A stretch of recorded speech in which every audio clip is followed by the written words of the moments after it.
திருக்குர்ஆனிலே அல்லாஹ் நான் ஓதி காட்டிய வசனத்திலே அல்லாஹ் ரப்பல் ஆலமீன் ஒரு துஆவை கற்றுத் தருகிறான். எங்களுடைய மனைவி மக்களை எங்களுக்கு கண்குளிர்ச்சியாக ஆக்கிக் கொடு. இந்த கண்குளிர்ச்சியான குடும்பமாக நமது குடும்பம் மாற வேண்டுமானால் இதற்கு முஃபஸ்ஸிரீன்கள் ஒரு 10 வழிகளை சொல்லித் தருகிறார்கள். எடுத்துச் செல்வதற்கு எளிதாக இருக்கும் என்பதற்காக நான் 10ஆக பிரித்து உங்களிடத்திலே சொல்கிறேன். குடும்பம் என்றால் கணவன் மனைவி, பெற்றோர் பிள்ளைகள், சகோதர சகோதரிகள், சம்பந்தப்புற உறவுகள், இது எல்லாம் சேர்ந்ததுதான் குடும்பம். இந்த குடும்பம் இது எல்லாம் சேர்ந்து அமைதியாகவும் நிம்மதியாகவும் வாழ்வதற்கு என்ன வழி? குர்ஆன் சொல்லுகிற வழி என்ன? இதைத்தான் உங்களோடு நான் பேசப் போகிறேன். முதலில் குடும்பத்திற்குள்ளே தஹஃபுதியத் வர வேண்டும். தஹஃபுதியத் என்று சொன்ன ஒருவரை ஒருவர் மதித்தல், இது இருந்தால் குடும்பம் நிம்மதி அடைந்துவிடும். ஒருவரை ஒருவர் மதித்தல். ஒரு மனைவி கணவனிடத்தில் என்ன எதிர்பார்க்கிறார் என்று நினைக்கிறீர்கள்? உலகத்தில் இருக்கிற ஆண்டி முதல் அரசன் வரை இருக்கிற எல்லா மனைவியும் கணவனிடத்தில் எதிர்பார்ப்பது ஒன்றே ஒன்றுதான். 4 பேர் இருக்கிற சபையில் கணவன் என்னை மதிக்க வேண்டும். ஆனா எல்லா ஆம்பளைகளுக்கு ஒரு பழக்கம் இருக்கு. 4 பேர் இருக்கும் போதுதான் கொண்டாட்டி ஒரு மாதிரியா பார்ப்பான். எப்பயுமே எங்க வீட்டுக்காரமா நல்லாத்தான் சாப்பாடாக்கும், 4 பேர் வந்தாத்தான் உற்பத்திக்கு போட்டுருமா. இதுதான் அவளுக்கு பிடிக்காது. ஆண்கள் கையிலே தஸ்பீக் இருப்பதை போல அவள் உள்ளத்திற்குள்ளே தஸ்பீக் இருக்கும். நாம எதையெல்லாம் பேசுறோமோ அதெல்லாம் சேர்த்து வச்சுக்குவா. ஒரு நாள் தஸ்பீகுக்கு பிரச்சனை வருகிற போதுதான் 6 மாதத்திற்கு முன்னால் நீங்கள் சொன்னதை மறக்கவில்லை, 2 வருடத்திற்கு முன்னால் சொன்னதை மறக்கவில்லை, 2 வரிசையாக வந்துவிடும்.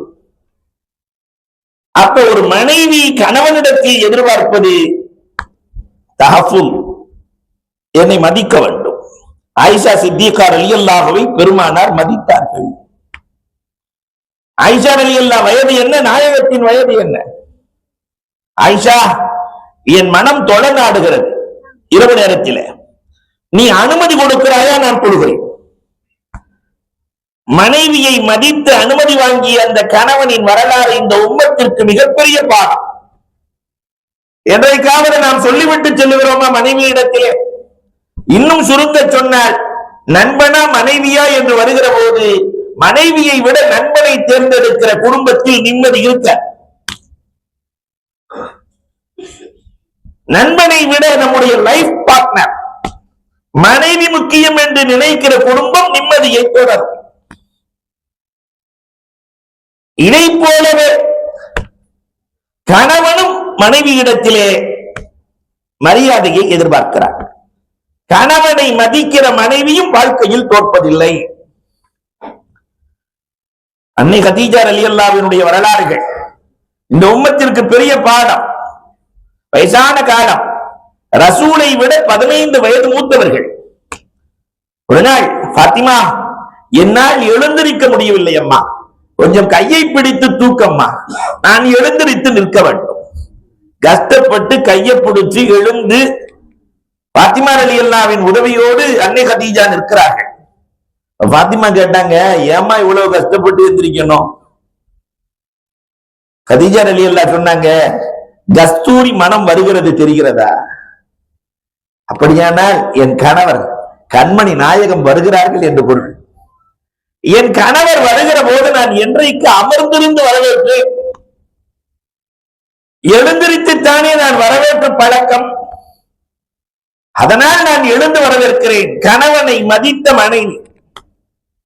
இன்றைக்கு அந்த மரியாதை, கணவனுக்கான மரியாதை மனதில் இருந்தால் அந்த குடும்பம் நிம்மதியை கண்டிப்பாக தொடரும். ஆனா 2000 வரை இதெல்லாம் தொடர்ந்து இருந்தது. நாம் பார்த்த காலம் ரஹ்மத்துல்லாங்கிற ஆளு பொண்ணே கிடைக்காது. ஏன்னா கணவன் பேரை சொல்றத அவமரியாதையாக கருதுவாங்க. அதனால சலாம் கொடுக்கும் போது தொழுகையில் அஸ்ஸலாமு அலைக்கும் ரஹ்மத்துல்லான்னு சொல்ல வேண்டியிருக்கும். அதனால ரஹ்மத்துல்லான்னு பேரு தொழுகையில கூட சொல்வதற்கு அச்சப்பட்டார்கள், புருஷன் பேரை சொல்ல. அப்புறம் கொஞ்சம் காலம் மாறியது, புருஷன் பேரை சொல்றதுல ஒண்ணும் பிரச்சனை இல்லைன்னு ஆச்சு. இப்ப அப்படி எல்லாம் இல்ல. டே குண்டா எதுரா புருஷன, உனக்கு அறிவு இருக்கான? போடாவாடா கலாச்சாரங்கள் என்றைக்கு வந்ததோ குடும்பம் அமைதியை குறைத்தது. கணவனை மதிக்காத மனைவி குடும்பத்திற்குள் நிம்மதியை பார்க்க முடியாது, அமைதியை பார்க்க முடியாது, சந்தோஷத்தை பார்க்க முடியாது.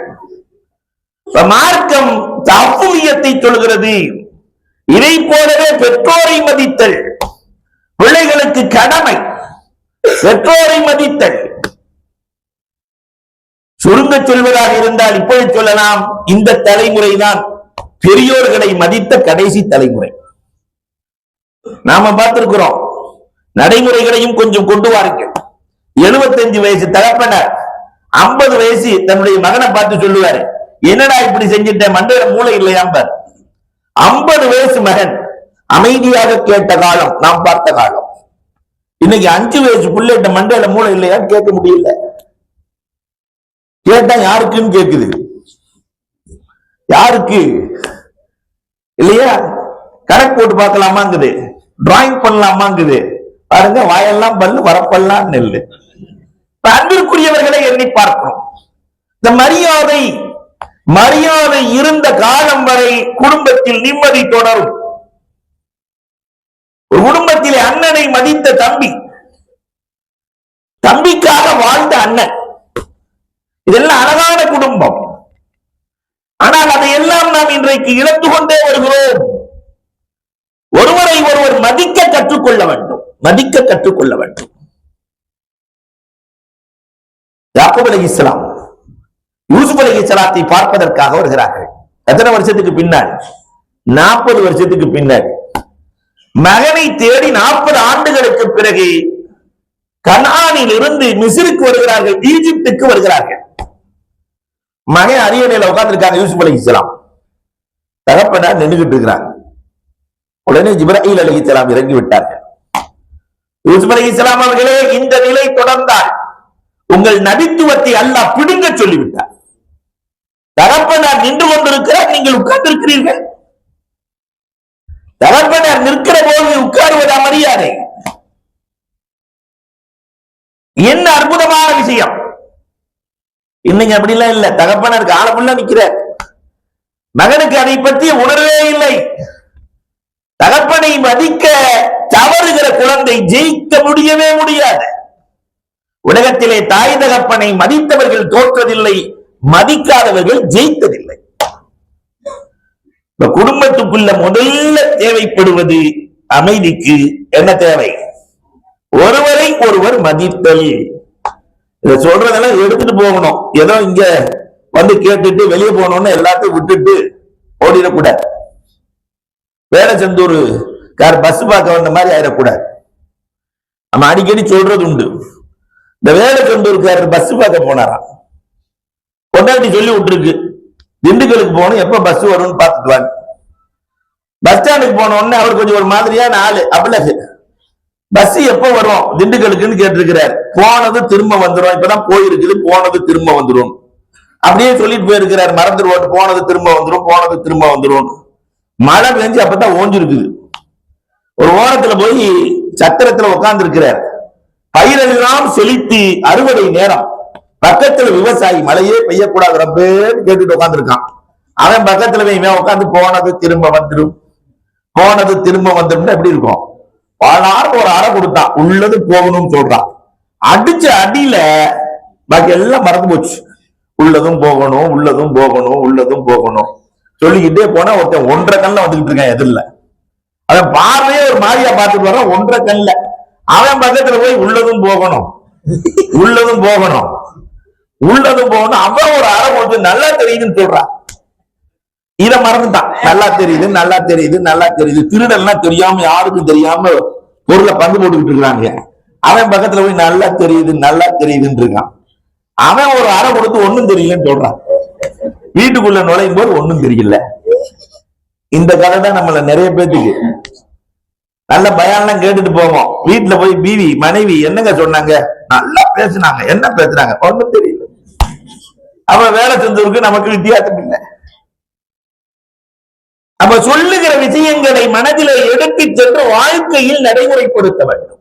நிறைய இளைஞர்களை பார்க்கிறேன், மதிக்கிற குடும்பம் வாழ்க்கையில் தோற்பதில்லை. மதிக்க வேண்டும் என்ற பாடம் நாம் கற்பது மட்டுமல்ல, நம் தலைமுறைக்கு கற்றுத்தர வேண்டும்.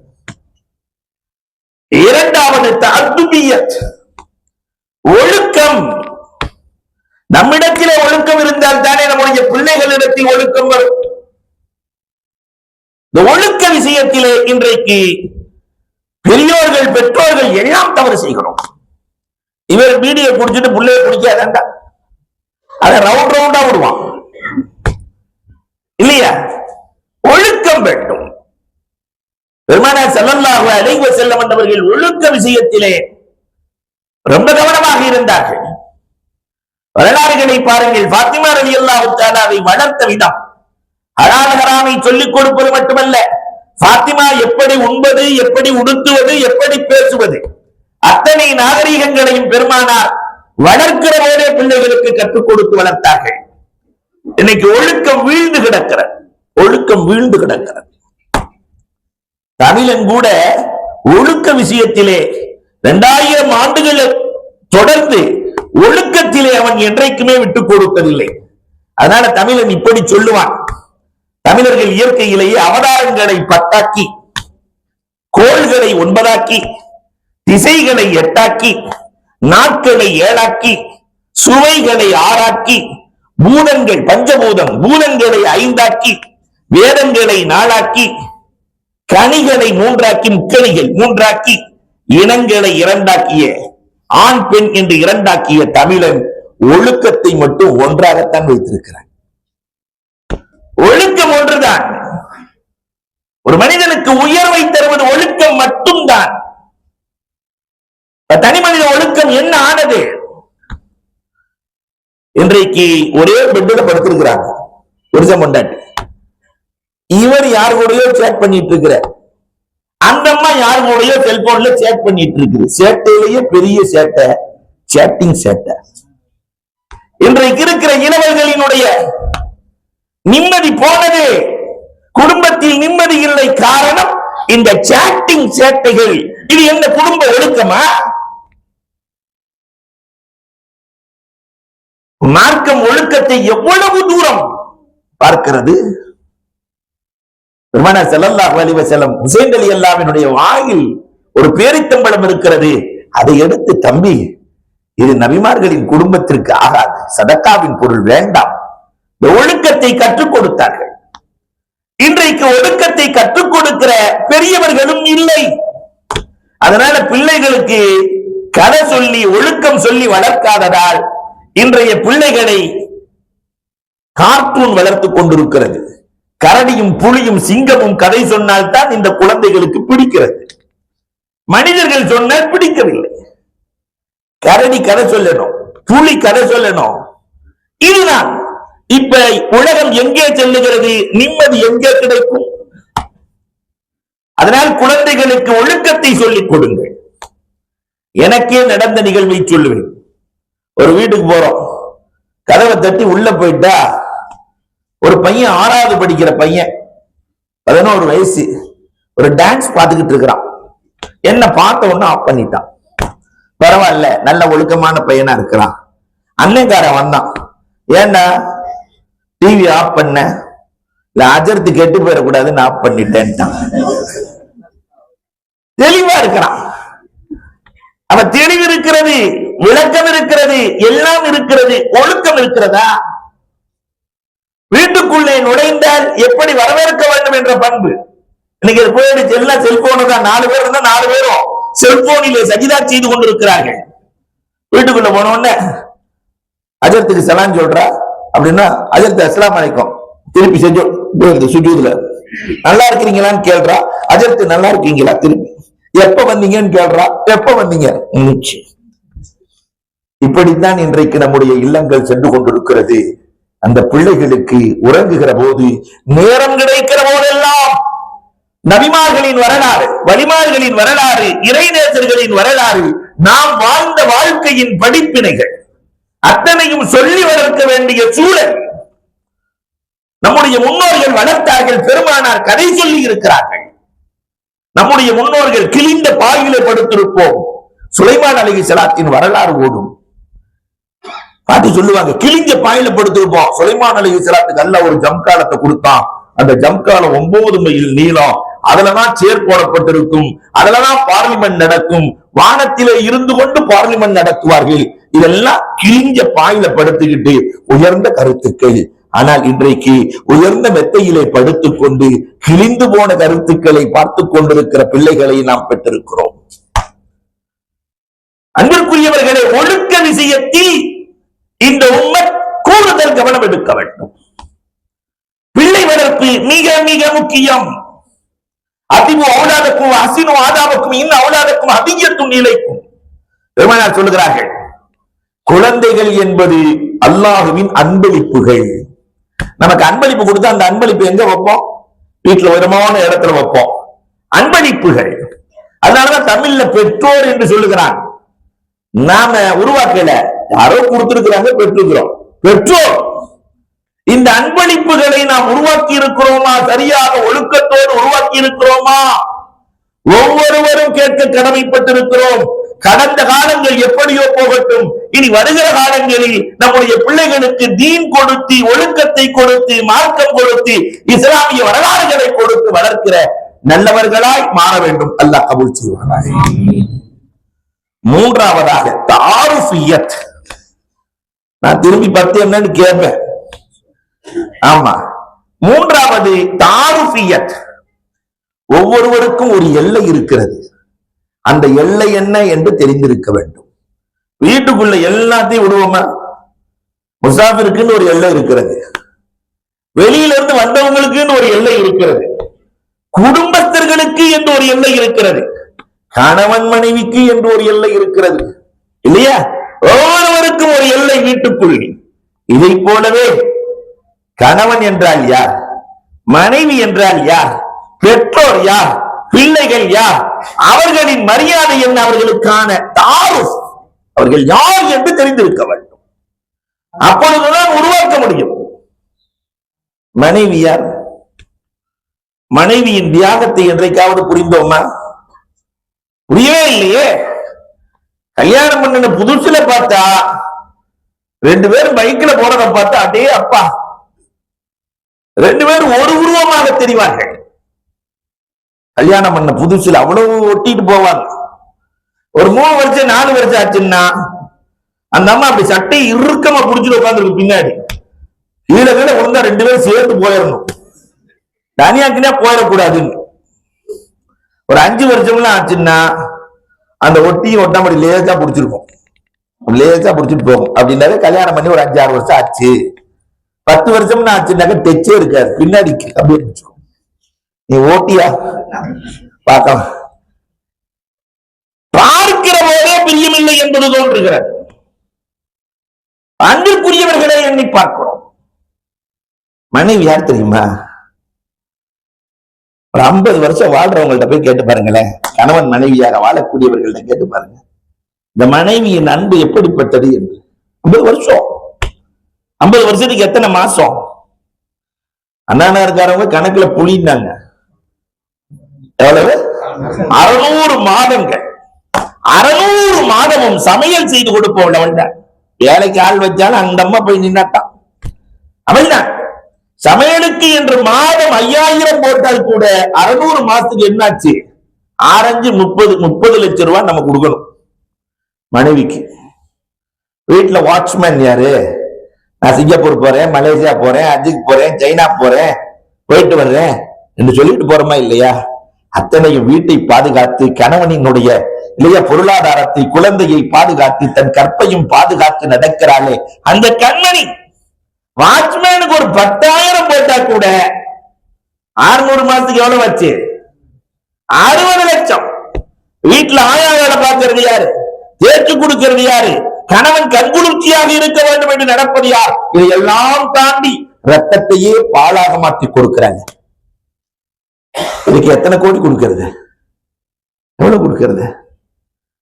கோடி கொடுத்தாலும் கிடைக்குமா? 2 ஆண்டு காலம் தாய்ப்பால் கொடுத்து ஒருவனை உயர்வானவனாக, சிறந்தவனாக, ஆரோக்கியம் உள்ளவனாக 75 வயசு வரைக்கும் ஒருத்தர் நல்லா இருக்காருன்னா அவர் தாய்ப்பாலில் கொடுத்ததனுடைய பலன்.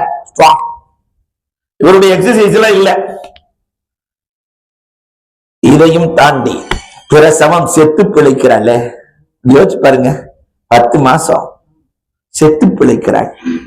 எந்த பெண்ணாவது சொல்லிட்டான்னு வச்சுக்கோங்களேன், நான் 2 புள்ள பெத்துட்டேங்க, என்னால முடியாதுங்க, இப்ப ஏஐ எல்லாம் வந்துருச்சுங்க, அதனால விஞ்ஞானம் முன்னேறிடுச்சுங்க, என் கர்ப்பத்தை கூட தர்றேங்க, அதை தூக்கி உங்க வயிற்றுல வச்சு நீங்க ஒரு 2 பிள்ளைய பெத்துக்கங்க என்று ஆண்களிடத்திலே சொன்னால் எந்த ஆண் தயாராக இருக்கிறார்?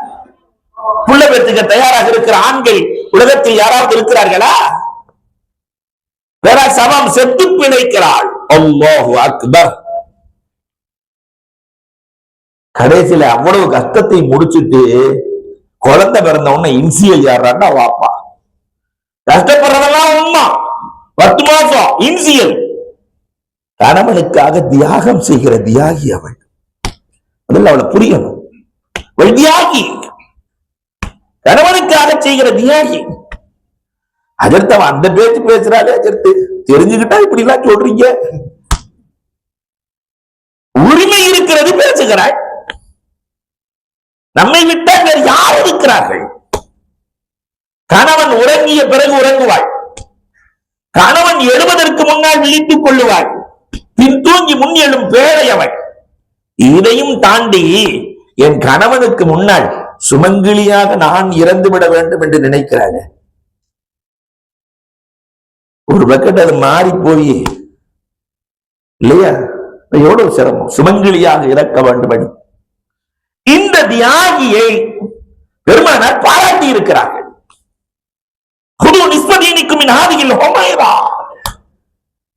என் ஆயிஷாவிடத்தில் மார்க்கத்தில் பாவியை எடுங்கள். என் வாழ்க்கையில் கதீஜாவை போல ஒரு பெண் கிடைக்கவே இல்லை. பெருமானார் பாராட்டுகிறார்கள். இந்த ஹப்சா பகல் முழுவதும் நோன்பு நோட்பார்கள், இரவு முழுவதும் நின்று வணங்குவார்கள். ஹப்சாவை போல வருமா? பெருமானார் பாராட்டுகிறார்கள். என்ன அழகான குடும்பம். என் மனைவி யார் தெரியுமா? ஜைனப். கை நீளமானவள். பெருமானார் சொன்னோன்னு எல்லாரும் கை தடுத்துட்டு போனாங்களாம். ஜைனப் தூங்கும் போது அளந்து பார்த்திருக்கிறாங்க. போட்டு அளந்து எல்லா கை மார்த்தா இருக்குது, ரசூல்ல கை நீளம் சொல்லி இருக்கிறாங்க. ரசூல்லாட்டே போனாங்களாம். ரசூல தூங்கும் போது அளந்து பார்த்தா எல்லா கையும் ஒரே மார்த்தா இருக்குது. பெருமானார் சிரித்துக் கொண்டே சொன்னார்கள், கை நீளம் என்றால் அதிகம் தர்மம் செய்கிற சிந்தனை உள்ளவள் என் மனைவி என்று பெருமானார் பாராட்டுகிறார்களே. அப்ப மனைவியின் தியாகம் என்ன என்பதை நாம் முதலில் புரிய வேண்டும். இன்னைக்கு தொட்டதுக்கெல்லாம் தலாக், எடுத்ததுக்கெல்லாம் தலாக். மனைவி யாருன்னே புரியல. இந்த நிலை மாற வேண்டும். மனைவியை புரிந்து கொள்ளுகிற கணவனாய் நாம் மாற வேண்டும். அதே மாதிரி மனைவியும் கணவனை புரிந்து கொள்ள வேண்டும். இந்த புரிதலில் பிரச்சனை ஏற்படுகிற போதுதான் குடும்பத்தில் கலக்கமும் கலகமும் ஏற்படுகிறது. கணவன் யார்? சாதாரணமான அல்ல. கல்யாணம் பண்ணினதிலிருந்து கபரஸ்தானுக்கு செல்லுகிற வரை எல்லாம் குடும்பம் தானே. அவனுக்கு வேறு சிந்தனையே இல்லை. என் மனைவி என் மக்கள், என் மனைவி என் மக்கள். நாம சின்ன பிள்ளையா இருக்கும் போதெல்லாம் சொல்லுவாங்க, டேய் பிள்ளைகள்கிட்ட சொல்லுவாங்க, டேய் நான் 10 மாசம் தாண்டா வயிற்றுல சுமந்த உன்னை இறக்கி வச்சுட்டேன்டா. உன் தகப்பனாரு என்னையும் உன்னையும் தலையிலும் தோளிலும் இதுவரை சுமந்து கொண்டிருக்கிறார். ஒவ்வொரு கணவனும் இப்படித்தான். மனைவியையும் பிள்ளைகளையும் வாழ்நாள் முழுக்க கபருக்கு செல்லுகிற வரை தலையிலும் தோளிலும் சுமப்பவன் கணவன். இத மனைவிமார்களும் புரியணும் இல்லையா? ஆனா புரிஞ்சிருக்கிறோமா? மனைவிமார்கள் என்ன சொல்றோம்? கணவன் அவ்வளவு பெரிய தியாகி. ஆனா பிள்ளைகள்கிட்ட, கோப்பனை நம்பாத, அது லூஸ். அது பேச்ச கேட்டா நீ விளங்க மாட்டடா. ஒரு காலத்தில் நம்பாத. நான் சிரிக்க சொல்லவில்லை. இன்றைய சமூகத்தில் அந்த பெண்கள் ஆண்களை தவறாகவே தவறாகவே தவறாகவே நினைத்து வருகிறார்கள். என்னதான் நியமத்துக்களை அள்ளி கொட்டினாலும் பெருமானார் அன்றே சொன்னார்கள்,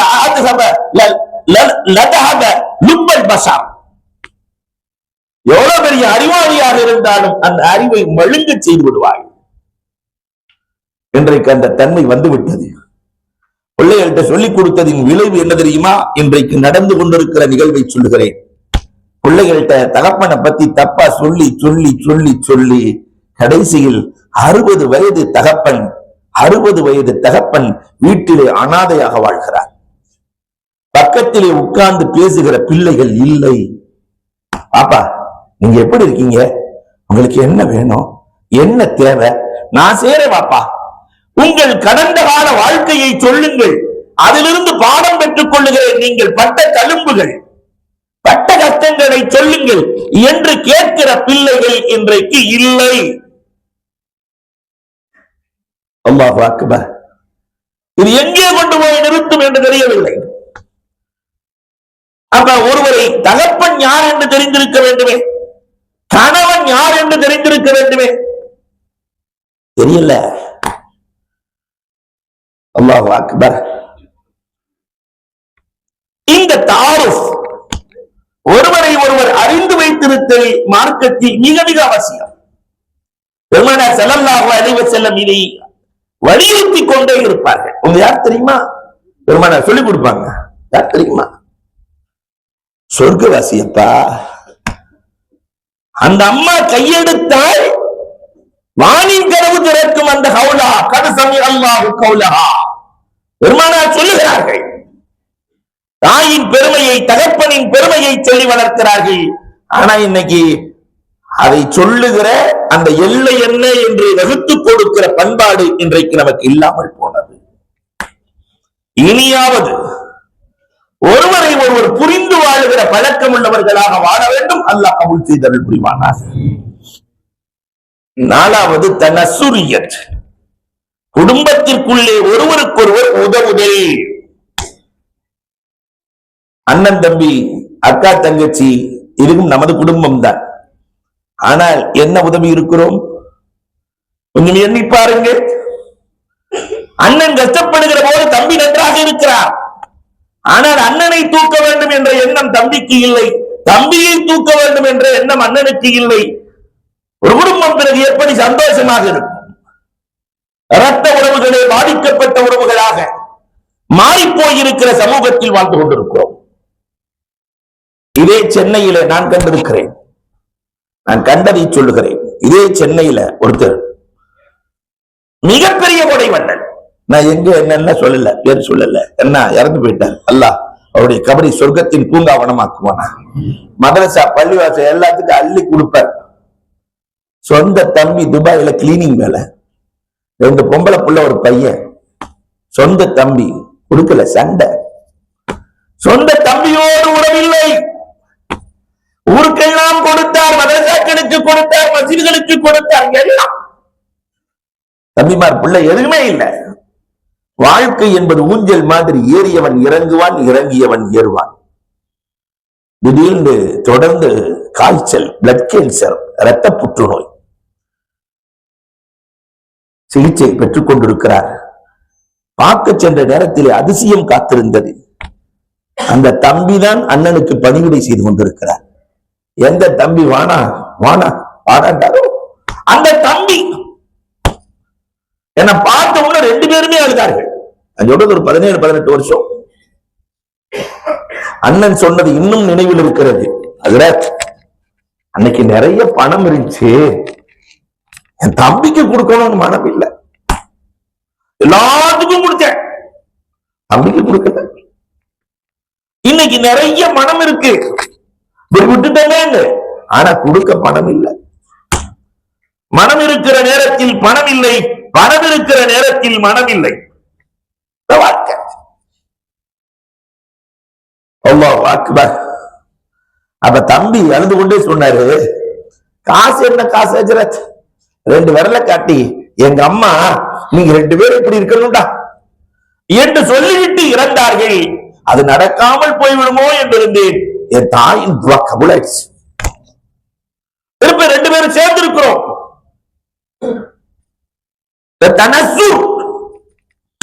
ஒருவருக்கொருவர் உதவுதல் வேண்டும். அதுவும் உறவுகளுக்குள்ளே உதவுதல் வேண்டும். அல்லாஹ் ஒருத்தருக்கு பணத்தை கொடுக்கிறான்னு சொன்னாக்கா அவர் வச்சுக்கிறதுக்கா கொடுக்கிறான்? மற்றவர்களுக்கும் கொடுத்து மகிழ்வதற்காக. அன்பிற்குரியவர்களே, காசு பணத்தில் நிம்மதி இருக்கிறது என்றால் அது தவறு. நிம்மதியை அல்லாஹ் உறவுகளுக்குள்ளே கொடுப்பதற்குள் வைத்திருக்கிறார். கொடுக்கும் போது ஒரு சுகம், அதில் தான் நிம்மதி. காசு பணத்தில் அல்லாஹ் நிம்மதியை வைக்கவே இல்லை. ஈசா அலைஹிஸ்ஸலாத்தின் வரலாறை ரசூலுல்லாஹ் சொல்கிறார்கள். ஈசா அலைஹிஸ்ஸலாத்தின் வரலாறு. ஈசா அலைஹிஸ்ஸலாம் வந்துகிட்டு இருக்காங்க, ஒரு குச்சியை ஓண்டிக்கிட்டே வர்றாங்க பாலைவனத்துல. ஏன்னா அந்த பாதை திரும்ப தெரிய வேண்டும் என்பதற்காக குச்சியை ஓண்டிக்கிட்டே வர்றாங்க. ஒரு இடத்துல டம் டம்னு சத்தம் கேட்குது. தோண்டுனா உள்ள தங்க குடம், சின்ன குடம், அதுக்குள்ள தங்க காசு. நாம இருந்தா என்ன செய்வோம்? அல்ஹம்துலில்லாஹ் தூக்கிடுவோம். அப்ப ஈசா அலைஹிஸ்ஸலாம் பார்த்தாங்க, யா கத்லா குர்ரி கைரி, உலகார பாவிய என்ன விட்டு, நான் அவனை தொட மாட்டேன். போயிட்டாங்க. ஒரு 5 நிமிஷத்துல நம்மள மாதிரி ஒரு ஆள் போனார். போனா தங்க குடம், தங்க காசு, அல்ஹம்துலில்லாஹ்னு எடுத்தார். பக்கத்துல ஒரு ஆளு, நானும் பார்த்துட்டேன் நான் மச்சான், நம்ம ஊர் பாஷையில சொல்றேன், இன்னைக்கு அப்படித்தானே பேசிக்கமா, யாரும் பார்த்தாலும் மச்சான் மச்சான். நான் பார்த்துட்டேன் மச்சான், எனக்கும் பங்கு இருக்கு, வேற வழி இல்ல. சரி, தங்க காசை பிரிச்சாச்சு, 2 பேரும் பாதி பாதியா பிரிச்சாச்சு. பிரிச்சு முடிச்சோன்னு அவங்க நான் அந்த கோடம் அப்படின்னா, அப்ப இந்த கோடம் முதல்ல பசியா இருக்கு, போய் சாப்பாடு வாங்கிட்டு வாடா மச்சான், சாப்பிட்டுட்டு குடத்தை பத்தி பேசலாம். நான் சாப்பாடு வாங்க போனேன், நீ குடத்தை ஆட்டை போட்டுருவ, அந்த வேலைலாம் வேணாம், நீ போய் வாங்கிட்டு. சரி, நான் குடத்தை வாங்க சாப்பாடு வாங்க போயாச்சு, நானே வாங்கிட்டு வர்றேன். அதற்குள்ளே மூளை வேலை செய்கிறது. பக்கத்தில் இருக்கிற மரத்தின் குச்சியை ஒடித்து கூர்மையாக்கி கொண்டான். சாப்பாடு வாங்கிட்டு வந்து கீழே வச்சவனும் என்னவோ ஒரே குத்து, ஆளை குத்தி அவனுடைய தங்க காசு எல்லாத்தையும் எடுத்துட்டு இப்ப குடம், தங்க காசு முழுமையும் இவன் கையில இருக்கு. ரொம்ப சந்தோஷம், பேஷ் பேஷ். சாப்பாடு கடுமையான பசி, உட்காந்து சாப்பிட்டானோ என்னவோ இவனும் செத்து போயிட்டான். ஏன்னா வர்ற வழியில அவன் விஷத்தை கலந்து கொண்டு போட்டான். இவன் தங்க குடம், தங்க காசு எல்லாம் இருக்கு. 2 பேரும் மூத்தா போய் கிடக்குறான். மாலை நேரத்துல ஈசா அலைஹிஸ்ஸலாம் வந்தாங்க, சொன்னாங்க, யா கத்லாம், உலகார பாவிய 2 பேருக்கு அதுக்குள்ளே போட்டியா? காசு பணம் உலகத்தில் நிம்மதியை கொடுக்கும் என்றால் அது தவறு. காசு பணத்தால் அல்லாஹ் காசு பணத்திற்குள் நிம்மதியை வைக்கவே இல்லை. நிலவுலங்கள், சொத்து சுகம். இங்கே ஒருத்தர் இருக்கிற, நான் பேர்லாம் சொல்ல மாட்டேன், எப்பயுமே சொல்லுவார், ஹஸ்ரத் எனக்கு அண்ணா நகர்ல 3 சைட் இருக்கு, இடத்த வாங்கி போட்டிருக்கிறேன். பெசன் நகர்ல 4 இடம் வாங்கி போட்டிருக்கிறேன். பரமக்குடி, அவர் சொந்த ஊர், பரமக்குடியில நான் ஒரு 4 ஏக்கர் வாங்கி போட்டிருக்கிறேன். ஒரு நாள் கூப்பிட்டு, ஆஜியா அந்த இடமும் உங்களை பார்த்து அப்படிதான் சொல்லிட்டு இருக்குது. இடம் என்ன பார்த்து என்ன சொல்லுது? உங்க தாத்தாவை நான் தான் வாங்கி போட்டிருக்கிறேன், உங்க அத்தாவே நான் தான் வாங்கி போட்டிருக்கிறேன், கொஞ்ச நாள் உங்களையும் நான் தான் வாங்கி போடுவேன். இதில் என்ன பெருமை இருக்கிறது? காசு வேணமோ இடமோ உலகத்தில் நிம்மதியை தராது. உலகத்திலே நிம்மதிக்கான சாதனம் உறவு, அண்ணன் தம்பி, அக்கா தங்கை சேர்ந்திருக்குதல். இந்த சீலத்துர் ரஹம், இதற்குள்ளே அல்லாஹ் ரப்பல் ஆலமீன் ஆக உயர்வான நிம்மதியை வைத்திருக்கிறார். போர்க்களமாக வெளியே தெரியும், பார்த்தா ஒருத்தர் பேசுறது, ஆனால் சந்தோஷமும் நிம்மதியும் அல்லாஹ் கொடுத்தலில் வைத்திருக்கிறான், ஒருவருக்கொருவர் உதவுதலில் வைத்திருக்கிறான். அதனால அண்ணனுக்கு உதவுறமே, தம்பிக்கு உதவுறமே, கவலையே படாதீர்கள். கொடுத்தவன் கொடுக்க சொன்னான், நாம் கொடுத்துக் கொண்டிருக்கிறோம். இந்த தன்மையும் நமக்கு வர வேண்டும். 5வது தஅஸ்ஸுரியத், தனக்கு தேவை இருக்கிற போது பிறருக்கு உதவுதல். இதுக்கு அல்லாஹ் வழங்குற வெகுமதி இருக்கா இல்லையா? இதுதான் ஒரிஜினல் நிம்மதி. அல்லாஹ் ஒரிஜினல் நிம்மதியை எதுல வச்சிருக்கிறான்னு தெரியல. தனக்கு தேவை இருக்கும், ஒரு வண்டி வாங்கலான்னு வச்சிருப்பாரு காசு, பையனுக்கு ஃபீஸ் கட்டணும், தனக்கு வேணா பிள்ளைக்கு ஃபீஸ் கட்டிடலாம் அப்படின்னு ஃபீஸ் கட்டும் போது ஒரு சந்தோஷத்தை எல்லாம் வழங்குவான். அதுல வண்டி எல்லாம் மறந்து போயிடும், எல்லாம் மறந்து போயிடும். பிள்ளைக்கு ஒரு வீடு வாங்கி தருவார், அவர் கட்ட கஷ்டம் எல்லாம் மறந்து போயிடும். தனக்கு தேவை இருக்கிற போது பிறருக்கு வழங்குதல், இது குடும்பத்தில் மட்டும்தான் நடக்கும் இல்லையா? அம்மாவுக்கு தேவை, தான் சாப்பிடாம கொண்டு போய் பிள்ளைக்கு கொடுப்போம், தான் சாப்பிடாம அக்கா, தான் சாப்பிடாம கொண்டு போய் தம்பிக்கு கொடுப்போம். இது ஒரு ஆனந்த உலகம். அதெல்லாம் இன்றைக்கு இல்லாமல் போய்விடுமோ என்று எண்ண தூண்டுகிறது.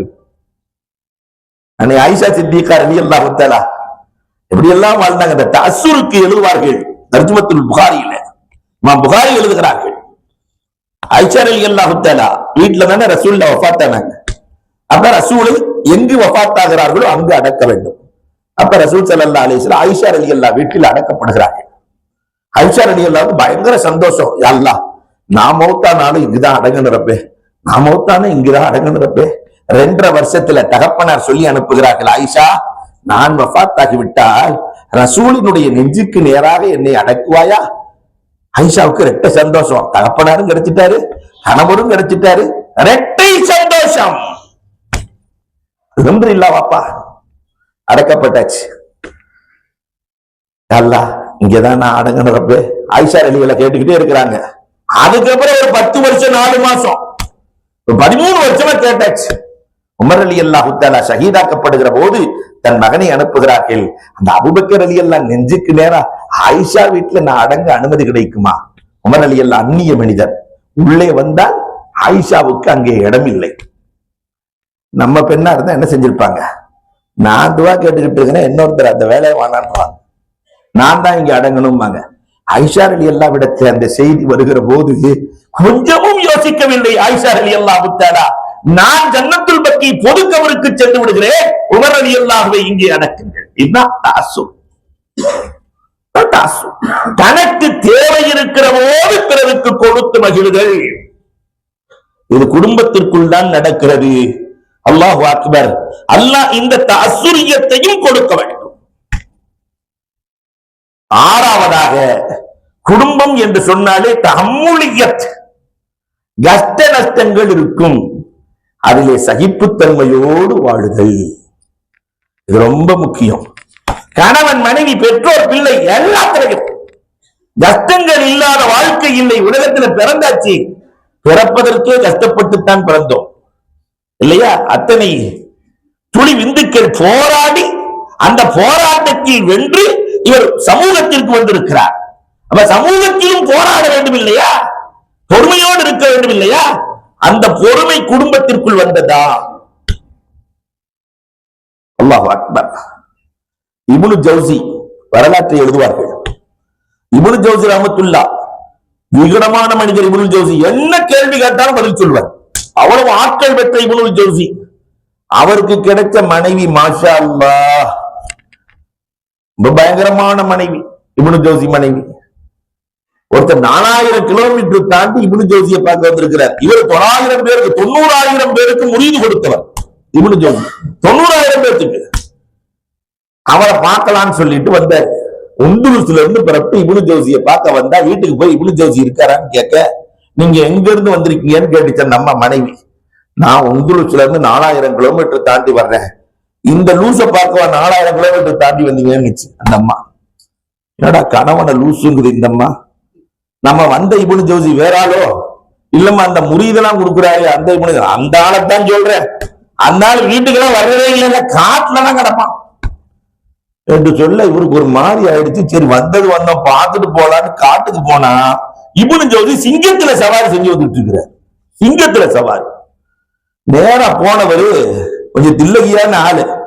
நேரா போனவொன்னு கேட்டாரு, ஏங்க வீட்டுல அந்தம்மா இந்த சவாரி செய்து காட்டுல நீங்க சிங்கத்துல சவாரி, ஒண்ணுமே புரியலங்க.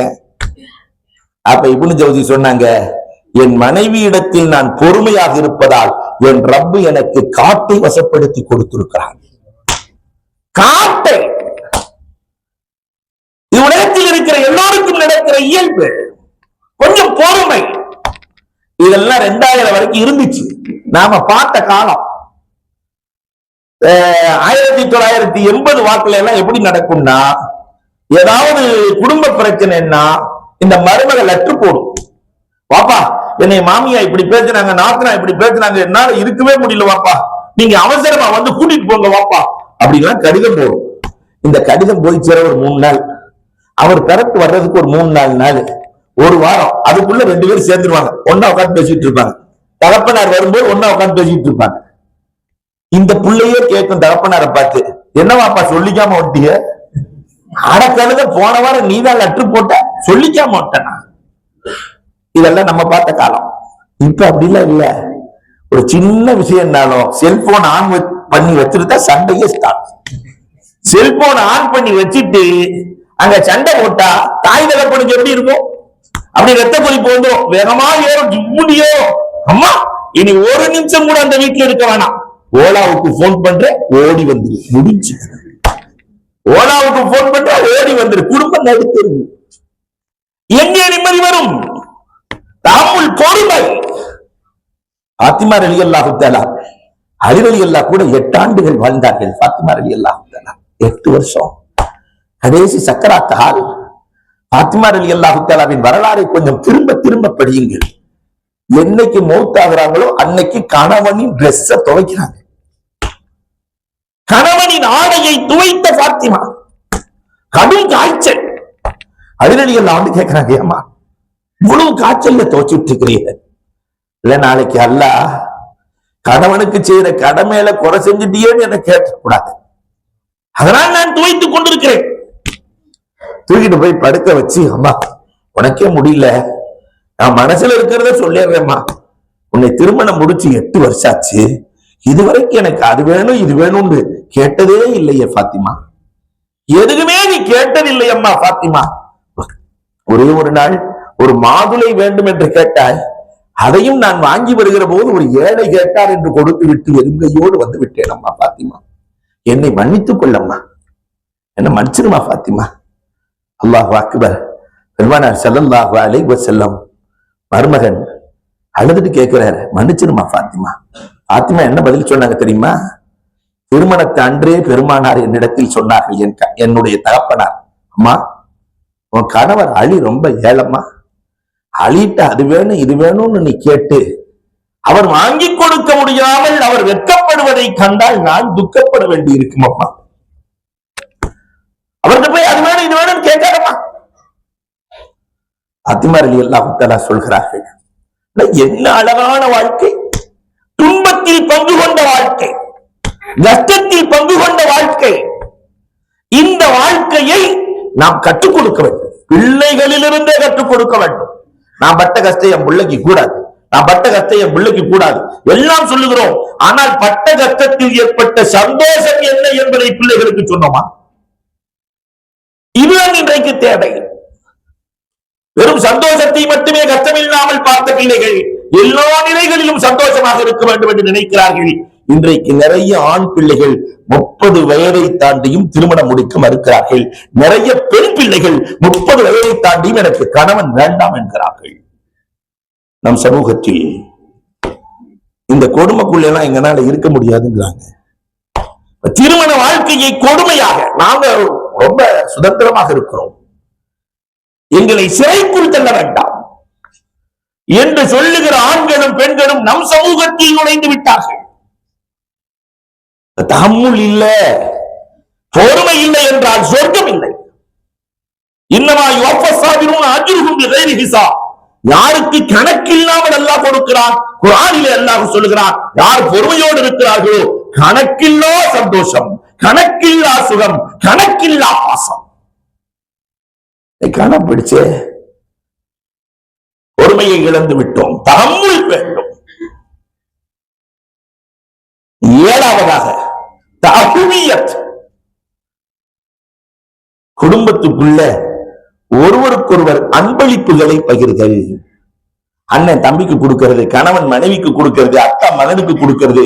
இந்த அன்பளிப்புகள் பாசத்தை அதிகரிக்கும். பெருமானார் ஸல்லல்லாஹு அலைஹி வஸல்லம் அன்புமகள் ஃபாத்திமாவுக்கு அன்பளிப்பு கொடுத்திருக்கிறார்கள். ஆட்டுக்குட்டியை அன்பளிப்பு கொடுத்த வரலாறு இருக்கிறது. அன்பளிப்புகளை பகிர்தல். அதிசயம் என்ன தெரியுமா? உலகத்திலே நாம் பார்த்த அதிசயம்,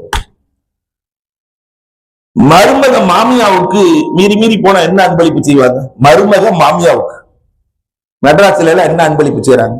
மாமியா மருமகளுக்கு அல்ல, மருமகள் மாமியாவுக்கு அன்பளிப்பு செய்வது என்ன தெரியுமா? திட்டுக்களைத்தான். திட்டுக்களைத்தான் அன்பளிப்பு செய்வார்கள். என் மாமியா இருக்காளே குடும்பக்காரி, சேலத்துல ஒரு அம்மாவுக்கு ஜடாமுனின்னு பேர் வச்சிருக்கு. இந்த ஜடாமுனி வரும் அப்படின்னு. யாருமா ஜடாமுனி? எங்க மாமி தான். நவுது பில்லா. ஒவ்வொருத்தருக்கு ஒரு பேர். ஆனால் அன்னை கதீஜா ரலியல்லாஹ், ரசூலுக்கு பால் கொடுத்த தாய் ஹலீமத்து சாதியா ரலியல்லாஹு தஆலா வருகிற போது தன்னுடைய மாமிக்கு 20 ஒட்டகைகள் அன்பளிப்பு. 20 ஒட்டகைகள். இது வரலாறு, ஹதீஸ். அப்ப மாமிக்கு மருமக அன்பளிப்பு கொடுத்துட்டா அந்த குடும்பத்துல சண்டை வருமா? மாமியா மருமக சண்டை வருமா? நாம 20 ஒட்டகை சொல்லல, 20 சவரனை சொல்லல. 4 தடவை சேலை மாமியாவுக்கு எடுத்து கொடுத்துருக்கோம். மருமக, மாமி ஒரு 5000 ரூபாய் சேலை நீங்க வச்சுக்கோங்க மாமி, நீங்க வச்சுக்கோங்க மாமி, இந்த வீட்டை ஆண்டவர்கள் நீங்கள், நீங்க நல்லா இருங்க. 5வது தடவை மாமியே, அம்மா நான் வாழ்ந்த கட்ட போதும்மா, நீ அனுபவி.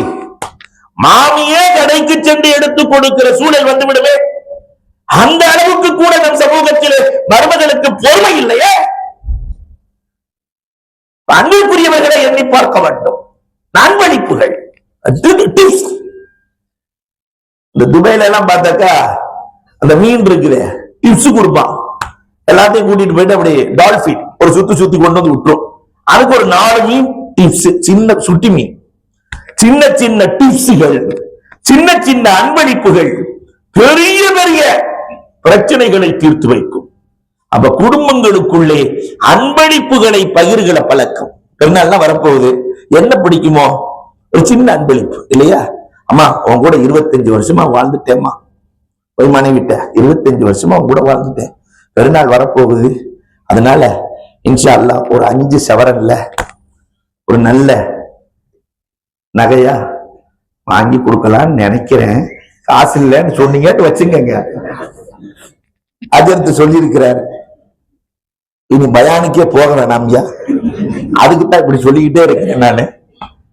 அன்பிற்குரியவர்களை, சின்ன பொருளாக இருந்தாலும் மனம் ஒப்ப அன்பளிப்புகளை செய்கிற பழக்கம் உறவுகளுக்குள்ளே ஒற்றுமையை ஏற்படுத்தும்.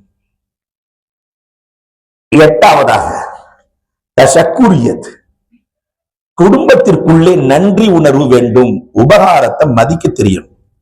இன்னைக்கு அது குறைஞ்சுக்கிட்டே வருது.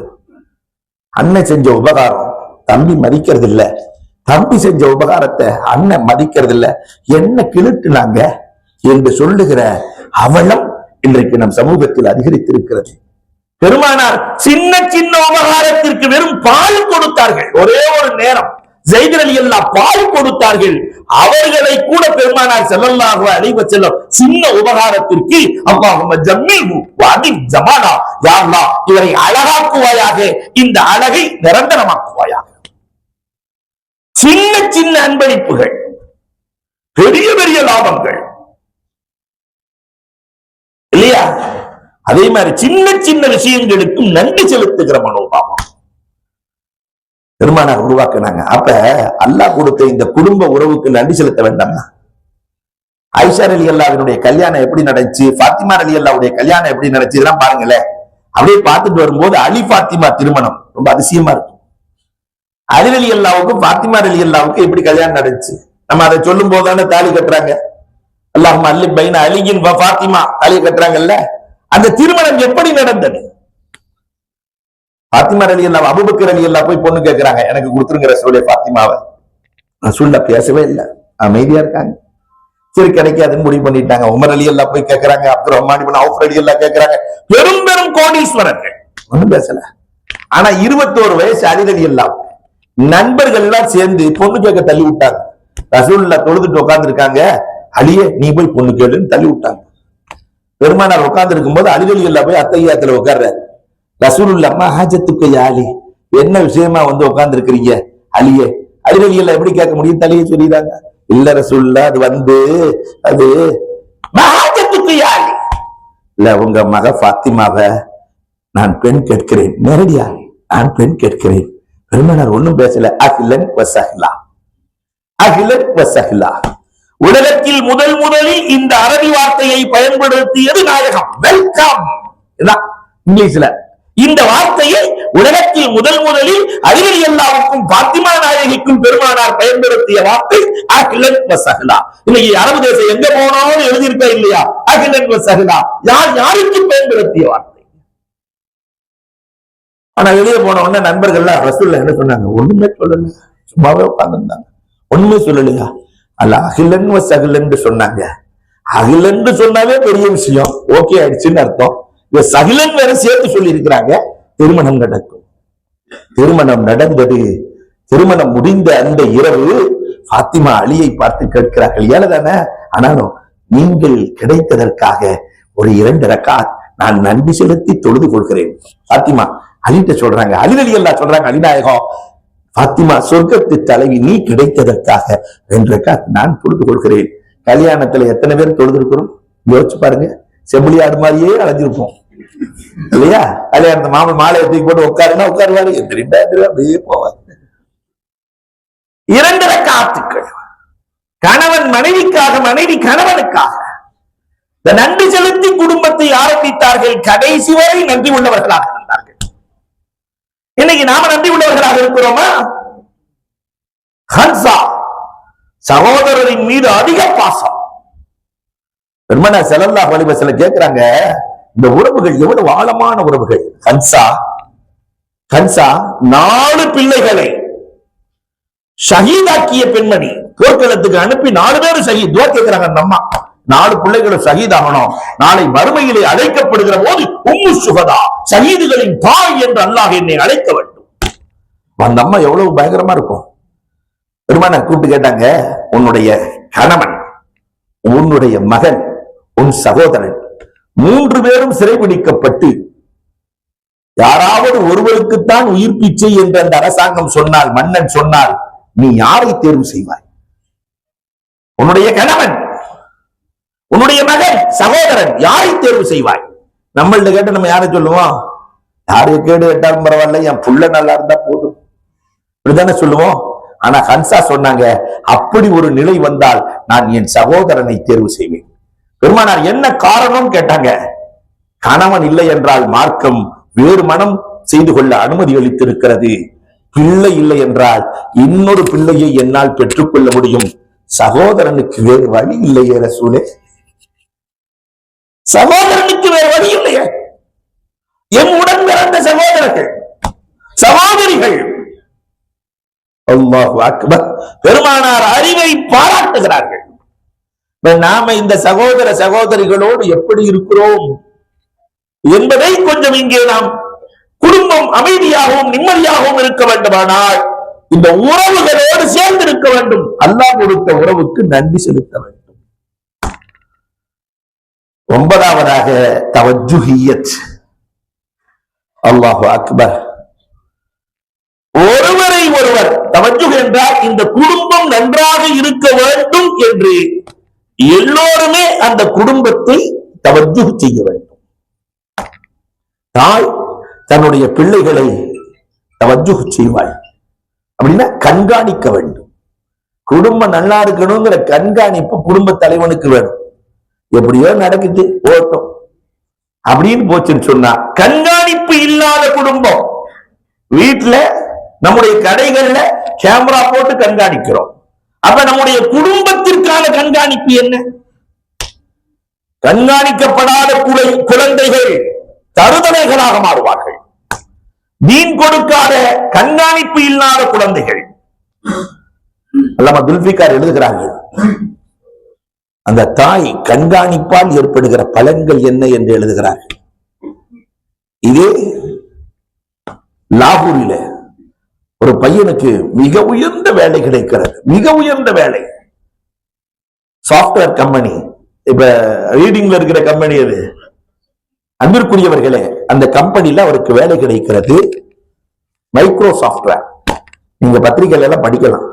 வேலை கிடைத்து உச்சத்தை அடைகிறார், அமெரிக்காவுக்கு நீங்கள் வர வேண்டும், அமெரிக்காவிலே வந்து உங்களுடைய பதவியை இன்னும் கொஞ்சம் கூட்டிக் கொள்ளலாம், இவ்வளவு சம்பளம்லாம் எல்லாம் எழுதணும்னு அவர் பதில் கடிதம் எழுதுகிறார்.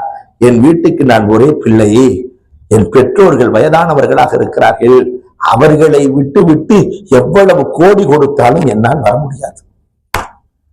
என்னுடைய இந்த வாலிபம் அவர்களின் கண்குளிர்ச்சியாய் இருக்க வேண்டும்.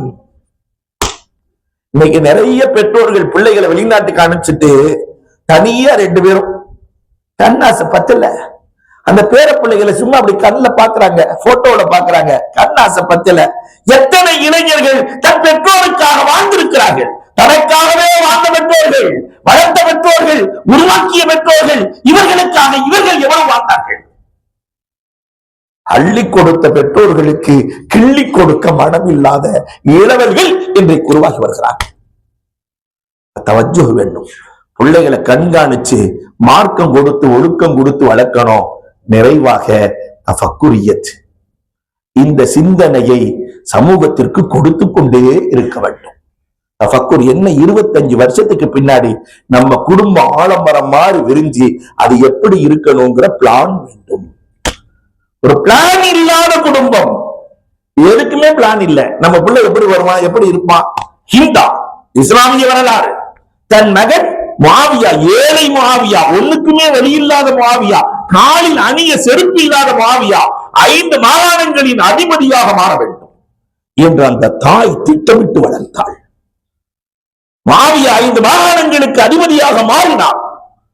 அனஸ் ரலியல்லாஹுவின் தாயார் உம்மு சுலைம் ரலியல்லாஹு தஆலாவினுடைய திட்டம், அந்த பிள்ளைகள் ஆக உயர்வாக, அனஸ் ரலியல்லாஹு தஆலா ஆக உயர்வாக இருந்தார்கள். அப்ப திட்டமிட்ட குடும்பமாக நம் குடும்பம் அமைய வேண்டும். அதற்கு தஃபக்குர் வேண்டும். இந்த 10 இருந்தால் ஈருலகத்திலும் சிறக்கலாம். அல்லாஹ் ரப்பல் ஆலமீன் கேட்டதின்படி அமல் செய்கிற பாக்கியத்தை எனக்கும் உங்களுக்கும் நசீபாக்குவானாக. நம்முடைய குடும்பத்தை நிம்மதியான அமைதியான குடும்பமாக அல்லாஹ் ஆக்கி அருள்வானாக. இந்த 10 வழிகளையும் எடுத்து சென்று வாழுகிற நல்லவர்களாய், பெரியோர்களை மதிப்பவர்களாய், விட்டு கொடுத்து வாழ்பவர்களாய் அல்லாஹ் ஆக்குவானாக.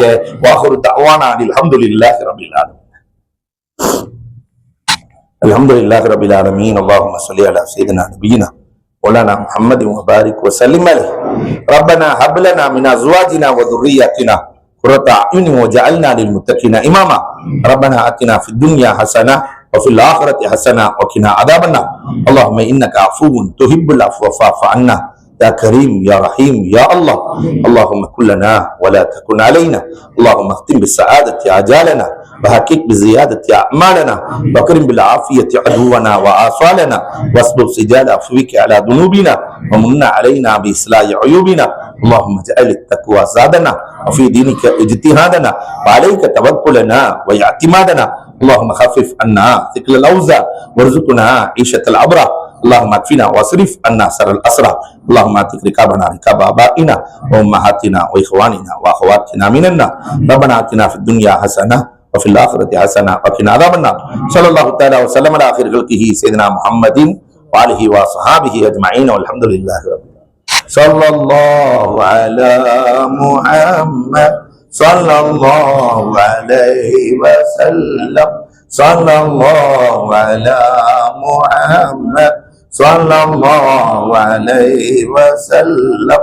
صلى الله على محمد يا ربي صل وسلم.